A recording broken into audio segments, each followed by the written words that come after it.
All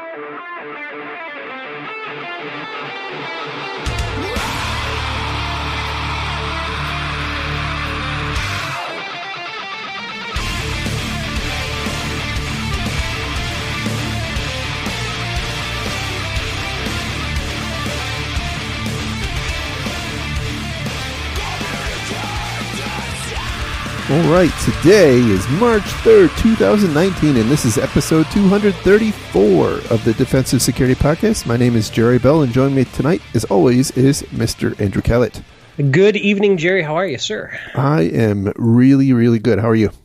I'm doing all right. I was at an outdoor bourbon and beer and barbecue festival yesterday, and I think I got a little bit too much sun and bourbon. So you learned that you're not as young as you once were, didn't you? Correct. That is a very correct statement. And today I'm paying the price. But otherwise, I'm very good. Thank you. And sorry we missed last week. Yeah. It's it's sometimes it doesn't work out.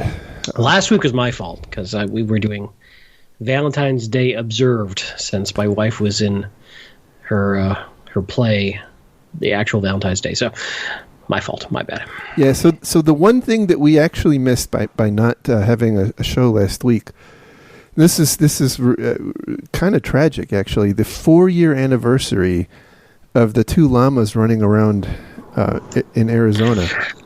Wow, I know. That was a monumentous event in your history and the show's history. Yes, absolutely. I mean, a formative event, you might say. Absolutely, yes. So, anyway, so let's see. Thoughts and opinions that we express on the show are ours. Yeah, check. B-Sides Orlando. Right. March 31st, or March 30th. March 30th. Not 31st. If you go on the 31st, we won't be there. You'd probably be sad. So that's a Saturday, right? 30th is a Saturday. March 30th. Okay. Gonna be awesome. What are we doing? You and I are going to be there doing a live recording of the Defensive Security Podcast. Which is Jerry, they know how ugly I am, right? Well, I mean, I don't know. I can't say that. There's a reason we're on radio and not video. I'm just kind of okay. All right, we'll see what happens. Hey. What's the worst that could happen?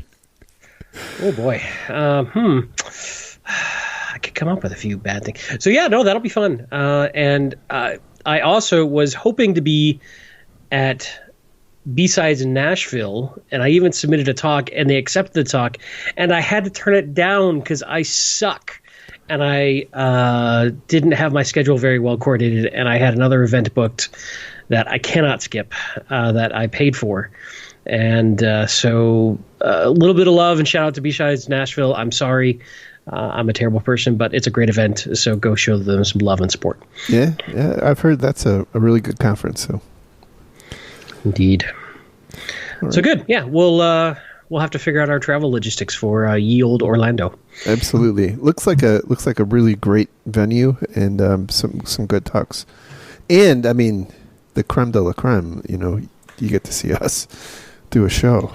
I think they may have to move this to like a stadium or something. I really think we're overselling it. All right. I mean, you're just setting them up for disappointment. Well, that's fair. It's it's been one persistent thing throughout my life is disappointment. Sure. So what are we talking about today? Yes. So we have a set of stories. First up tonight is this actually happened a few weeks ago. Pretty interesting, and I still wanted to talk about it. It's from ZDNet. Title is Hackers Wipe U.S. Servers of Email Provider VF Mail. Ouch. Yeah. This one's ugly. Yeah. So VF Mail is it's a small, relatively smallish email provider. As I understand it, it came into being shortly after the Patriot Act went into effect back in 2001 or 2002, as I recall. Don't know all of the details there, but apparently it had pretty good reputation. Anyway, at one point, one evening, maybe I guess it was afternoon, the server started going offline, and in the investigation, the VF email admins caught a perpetrator actually executing commands to wipe the drives of the servers used to host this this cloud-based email server, including, their file servers, their database servers, their mail servers, and of course the backup servers. Ouchie. Yeah, and so this actually sounded, when I read about this, it sounded very much like the whole CodeSpaces incident, which is actually referenced at the bottom of this article. CodeSpaces several years ago was forced to shut down after someone broke into their AWS account and proceeded to delete everything, including their backups. And so they just basically were out of business. It appears, by the way, that VF Email, I took a look this earlier today, and it looks like they are back up and running, although the data that was deleted is just gone. Yeah, I was checking earlier on their Twitter feed. The best they've been able to do thus far is rebuild a backup server that has data up to, looks like August of 2016. Yeah. So, but man, that's ugly. I mean, props to them for continuing on and trying to get back up and operational. But wow, that's an ugly, ugly hack. And as far as we know, we don't know why. And there was no ransom demand. There was no, information sent to the owners that has ever been released to anybody, at least if it happened, as to why they did this. Right. So, I don't know anything at all about the environment of this particular provider, but it sounds like the adversary here was able to move laterally from system to system. And again, I don't know if this was all contained in one hosting provider or distributed, but it occurs to me that especially as we move more and more to the cloud, and maybe even in cases where we're not, we really need to be thinking about, in my view at least, this kind of an attack, because it's not just this, right? If you think about things like WannaCry and NotPetya and some other types of attacks, the ability to contain lateral movement, especially to your backup servers, is really important. Yeah. And so should be looking for those single points of failure. Like you may have everything in AWS split across different regions and maybe even different countries, but if it's all in the same AWS account, and the compromise of that account can lead to, like in the case of CodeSpaces, all of your systems getting nuked. That's really not the right way to do it. No, it's tough because we have, as we've gotten more efficient and faster and better at running the infrastructure, we have moved away from some technology that had some inherent protection against this unknowingly. We used to do backups to tapes that went offline and were stored offline and were, slow as hell to write to and read back, but they were quote unquote safe. It's pretty much unheard of these days. Everything is live backup or online backup or some sort of cloud connected backup, which has a great deal of convenience and a great deal of efficiency, but is vulnerable to this sort of potential attack. And without knowing more about what sort of credentials were gathered and how they went laterally, it's tough to devise a defense against this particular attack. But it's certainly something to think about. How do I, in the worst case scenario that all of my main machines are fully compromised to root level, how do I protect my backup? Yeah. And, that's a very individual design choice in every individual environment, but it is something to think about. If you're only doing backups for, glitches and unforeseen crashes and not thinking about a skilled adversary attempting to delete it, you may want to think a little deeper. Yeah, absolutely. Especially if it's not a major, not a major cost element to make some slight modifications. So anyway, it's an interesting story. There's unfortunately not a lot of details about, who did it, why they did it, and then, how the lateral movement was performed and whatnot. It's really unclear, like you said, if the adversary gained credentials or if they managed to compromise one server and that led to a compromise of the whole environment. I mean, we just don't know. It could have been a former employee, or there's lots of possibilities. Maybe one of the employees was offered a candy bar, right? I mean, I kid, and it's probably not very funny for those affected by this. So no, it's not. You mean son of a... I know. I'm sorry. All right, moving on to our next story. Comes from SecurityWeek.com, and the title is Russia State-Sponsored Hackers Are Fastest, according to CrowdStrike. So CrowdStrike released a report where they looked at 30,000 intrusion attempts, apparently mostly by nation-state actors, and they put them into buckets and averaged the time, what they call the average breakout time, which is basically the time that it takes from the initial compromise of an endpoint till the time that they have successfully begun to move laterally in the environment. In the case of Russia, the CrowdStrike report says that they do it in just under 19 minutes on average, which is pretty darn fast. I would be interested to know what the median is, because I suspect some of them are, maybe seconds or a minute or two, and then some may be a lot longer. Yeah, and I guess it also depends on what are they doing. What's the average adversary doing during that time? Harvesting credentials, scanning, looking for vulnerable connections.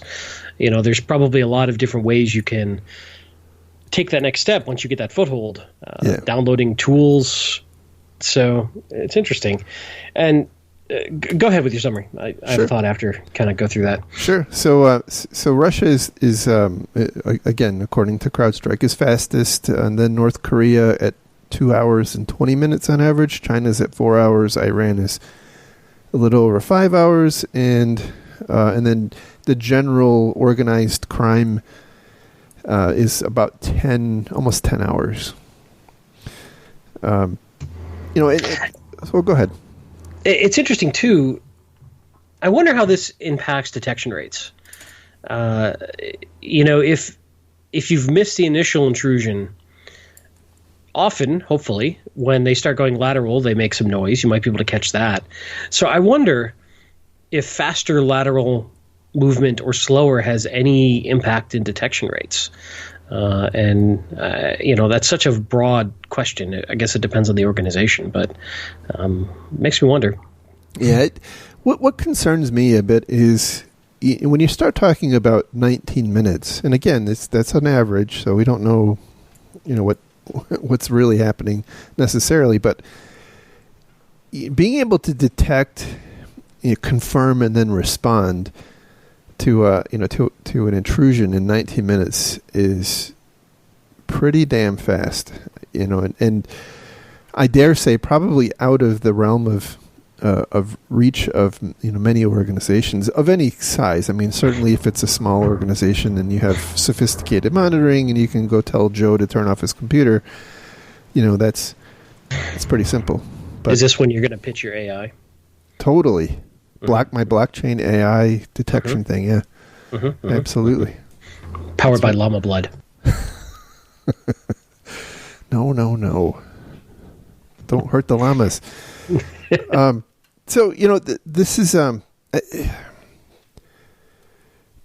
reason I wanted to bring this up is you can see at the bottom of the little table they have here they have the organized crime represented there, and that's again at about 10 hours.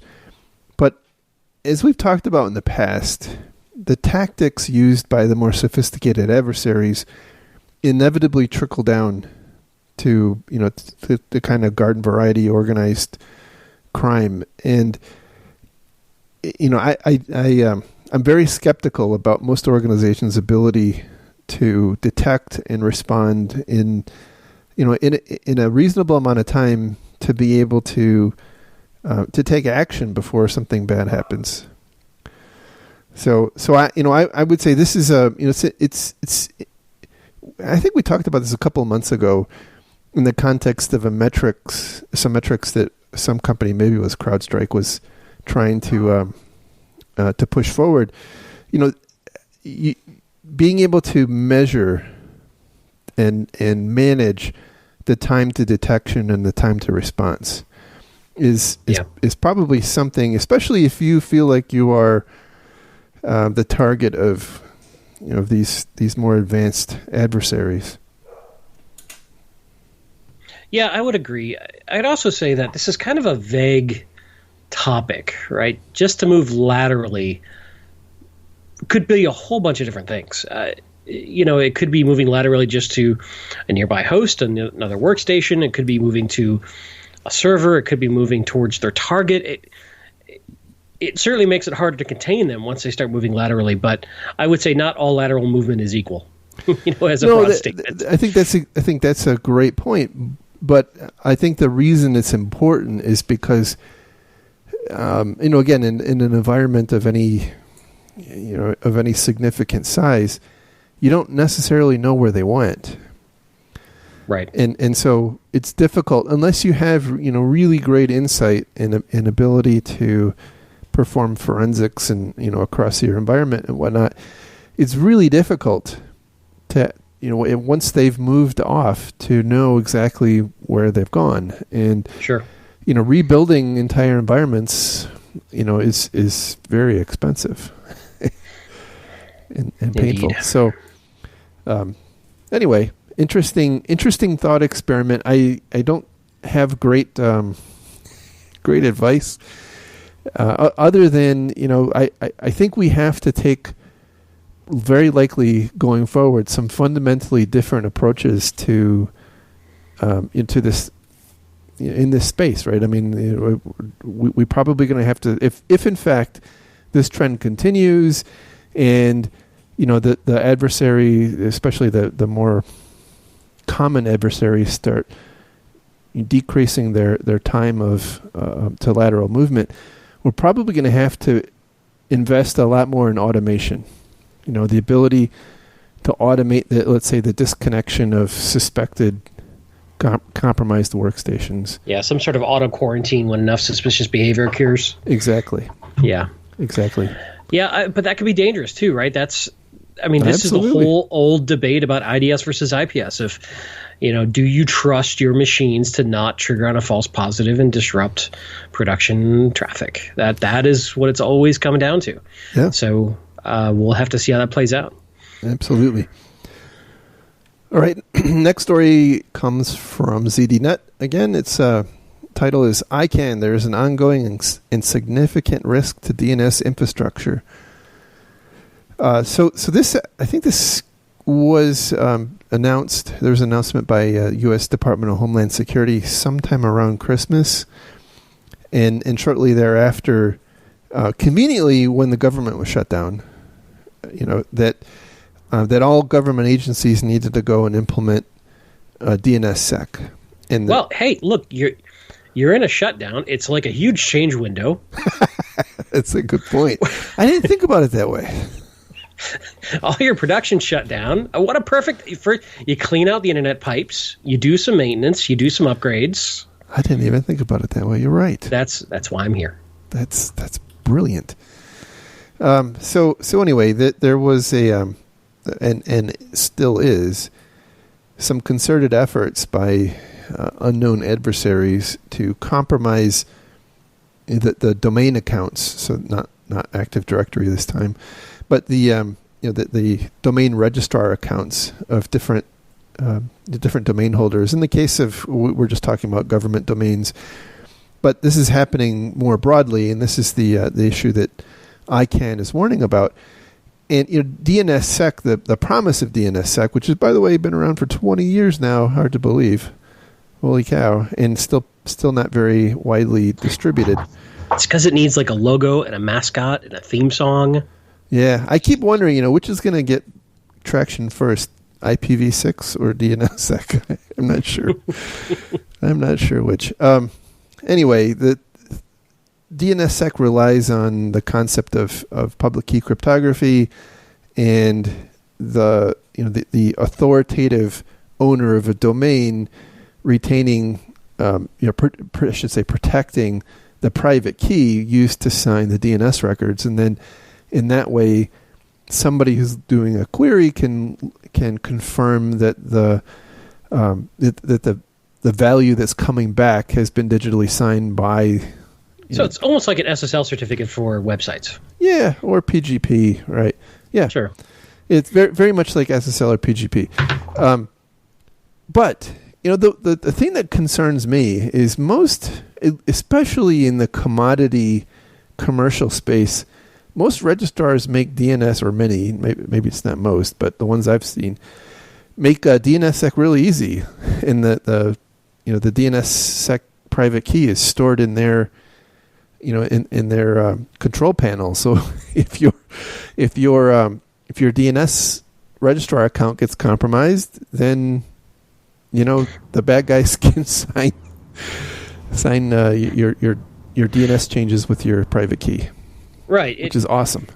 Yeah, that's what's interesting about this article is there's certain attacks referenced in this article that DNSSEC would solve, but other ones not so much, because if they've got your registrar, like if they've owned your account at the registrar, they can change all of that. Right. And it'll look all authentic, like you've logged in and done it. Mm-hmm. So that's where sort of, unless I'm misunderstanding the technology a little bit, which is definitely possible because I've never played with DNSSEC, it seems like the bigger issue is securing your domain registrar account in some ways for some of these attacks they're talking about. Absolutely. It's absolutely true. Yes. Not taking away from deploying DNSSEC. It's a good, it's a valid, useful technology. It just seems like they were trying to stretch a little too far on this one, it seems. Yep. I agree. So anyway, it's if you're not doing DNSSEC, and I'm going to guess you're not, you should probably start thinking about it, because ICANN and DHS are coming after you. Did you just threaten our listeners? I didn't threaten them. ICANN and DHS, they're the ones who. Wow. Yeah. Seems a little hostile. Yeah, I agree. Totally agree. So anyway, moving on to our next story. This story caused just an absolute crap storm on Twitter that is continuing to resonate, like even today. The title, it comes from InfoSecurity Magazine, which is, I think, different than infosecuritymagazine.com. And the title is Flaws Discovered in Popular Password Managers Report Claims. So, yeah. So, yeah, this one kind of got under my skin a little bit, I'll admit. So this company called Independent Security Evaluators ran some tests on a number of different popular, really all the major password managers. So 1Password, two different versions of 1Password, Dashlane, LastPass, KeePass, and I think I'm missing one. And they basically found that I'm not going to say they didn't call it a dumpster fire, but they kind of alluded to it being a dumpster fire. And the crux of the issue with most all of them is that the master password is often stored in clear text in memory on the computer. And then in many cases, one or all of the individual passwords are stored in clear text in memory. And so if you have some kind of an adversarial program or some actor active on your system, they can conceivably collect your master password and then possibly even passwords stored in the password vault, without very conveniently, right? Just looking at memory. So, to be clear, this requires local administrative access. Yes. And they had to have breached the local box completely to do this. Yes. And they could just as easily maybe spin up like a keyboard logger. Oh my gosh. Really? Yeah, absolutely. So that's I think that's the problem is there's a lot of, my view is there's a lot of people in security who, maybe it's not a lot, I don't know, but there's some people in security who find the whole concept of password managers just unpalatable. Like it's just this terrible, awful thing to put all of your passwords in one place, and now it's a single point of failure. And by the way, this is just pointing out how horrible that single point of failure is, and that it can lead to disastrous results. But honestly, that's not the main thing that you have to worry about these days. Right. Yeah.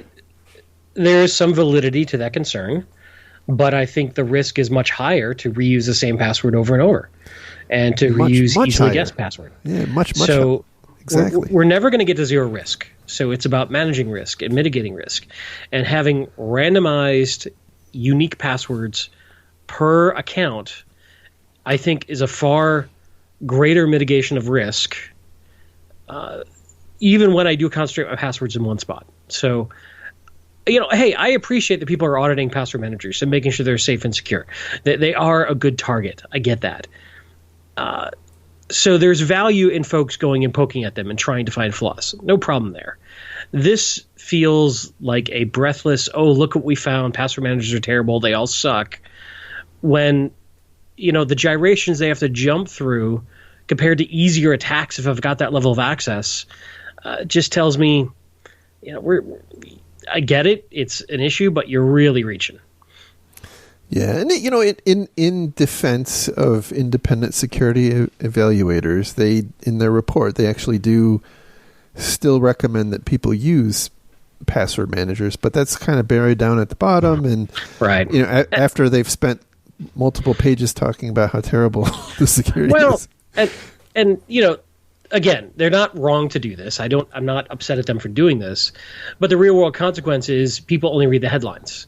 Yes, and if executives read the headlines and then want to rip password managers out of an environment or whatever, I don't know that they're doing the best service to the folks who are trying to secure their environment. But again, I'm torn, because I certainly like people testing these things and trying to find weaknesses so that we can get them fixed and not have them used against us. But again, I think most of the major password manager brands do a good job keeping themselves pretty secure, and I still think they're worth using. Yeah, absolutely. And, in order to take advantage of, this is basically what you said, but I'm going to repeat it. In order to take advantage of the weaknesses they found, they would have to have a presence. An adversary would have to have a presence on your computer already. And if that is the case, you're already hosed. This is just one more way that you're hosed. I do hope that the the makers of these password managers will do something about some of the issues. There are problems that are not easily fixed, like that there is a master password, but you know what? It doesn't necessarily have to be stored in memory persistently. I do think as users, we have most of these password managers provide an option for hardware token based logins like U2F keys or something like that. That I suspect. I don't think that was mentioned in the report, but I suspect that would be a pretty strong mitigant of your master password being stolen. But again, if your password manager is in fact storing loads all of the passwords unencrypted into memory, yeah, that's probably not the most awesome thing, and maybe that is something that the manufacturers can fix in the future. But again, this stuff exists in a larger context, and we have to protect the endpoint too. This is. I think if we're assuming that the endpoint is hostile, I'm not sure that talking about password managers is the most productive. Yeah, agreed. If you've got full admin or full root on the endpoint as an adversary, that's a whole different threat paradigm that I'm trying to defend against. Yeah. Yep. All right. So net is, I'm still a strong supporter and remain a strong supporter of password managers. Use them, recommend them to your friends and family and coworkers. Is this when you announced the Llama Password Manager? Absolutely. It's based on blockchain in the cloud. Yep. Noticing the theme, right? All right, the last story we have tonight is from ZDNet also. Title is Microsoft, Do These Things Now to Protect Your Network. So Microsoft released its annual security intelligence report. It's pretty good read, as they usually are. This particular article points out some consistency problems in their recommendations, which I thought were pretty interesting. Microsoft points out that most attacks on Microsoft products are happen in the case of 0 days or vulnerabilities that have been where a patch has been available for quite some time. So they point out that you should really patch quickly is one of the things to do to help protect your network. But at the same time, they go on in the report to talk about this kind of evolving supply chain threat, whereby manufacturers of software, and they go on to highlight a whole bunch of different examples like WordPress plugins and Docker container images and Python packages and NPM modules, and we've talked about CCleaner in the past, and sure. There's been many others. The NotPetya MEDoc software, and so to an extent, the article here is pointing out a little inconsistency there. On the one hand, they're calling out this emerging problem of supply chain threats, and at the same time saying, that you have to apply patches really, really quickly.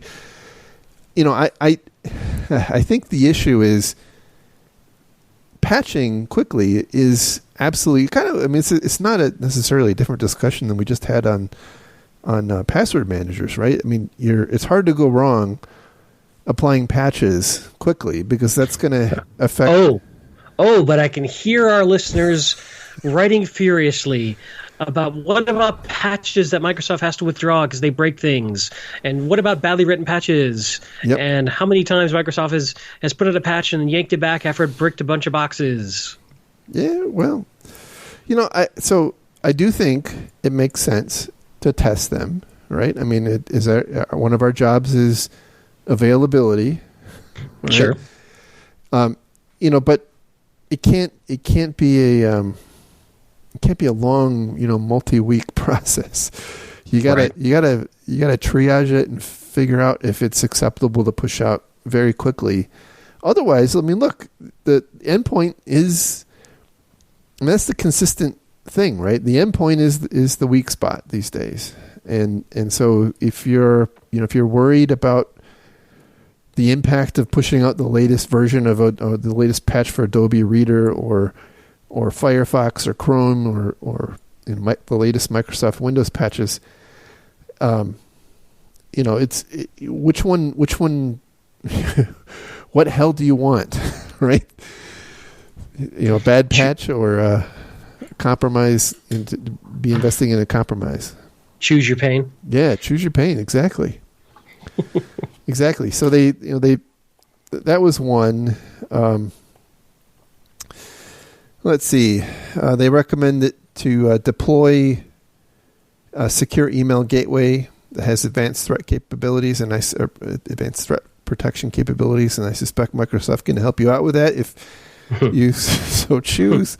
Well, and that pairs with their comment that phishing is still such a large avenue of attack. Correct. Yeah. Absolutely.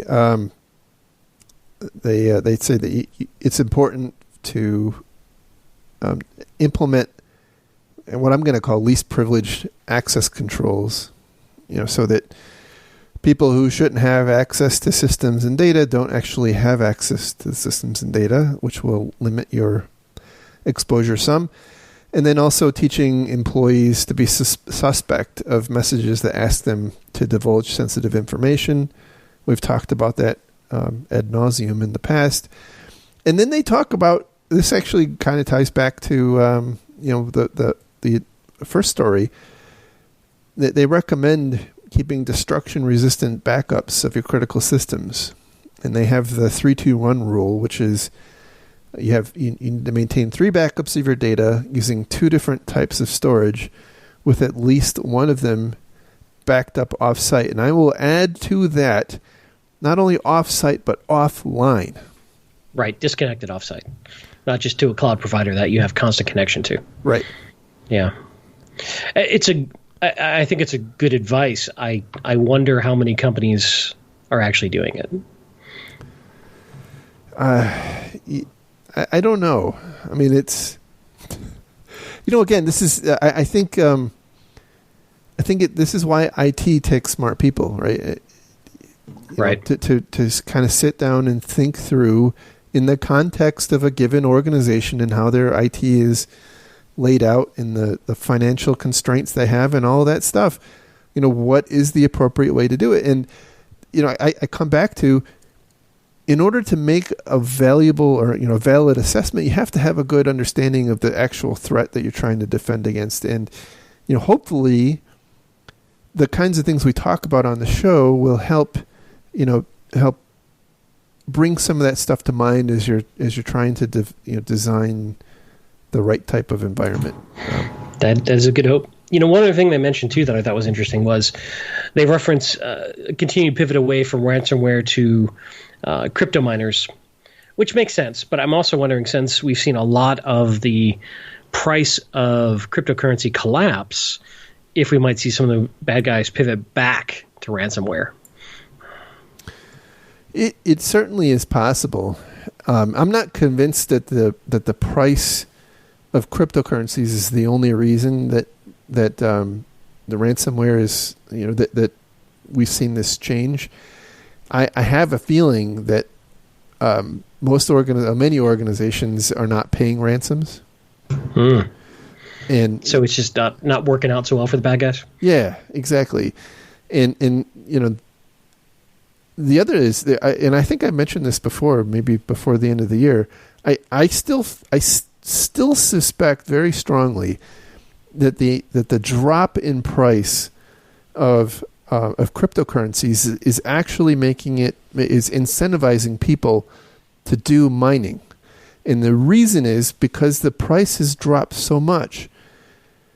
A lot of the mining capacity is no longer, I would say, the quote legitimate mining capacity is no longer economically viable, and so they've all shut their miners down, and so now you have a lot less mining capacity in aggregate, meaning that any one system is going to be able to be more effective as a miner, and so therefore, even though the price of the crypto coins is lower, if you can have a certain amount of mining capacity that's illegitimately obtained, you're going to make a bunch of money.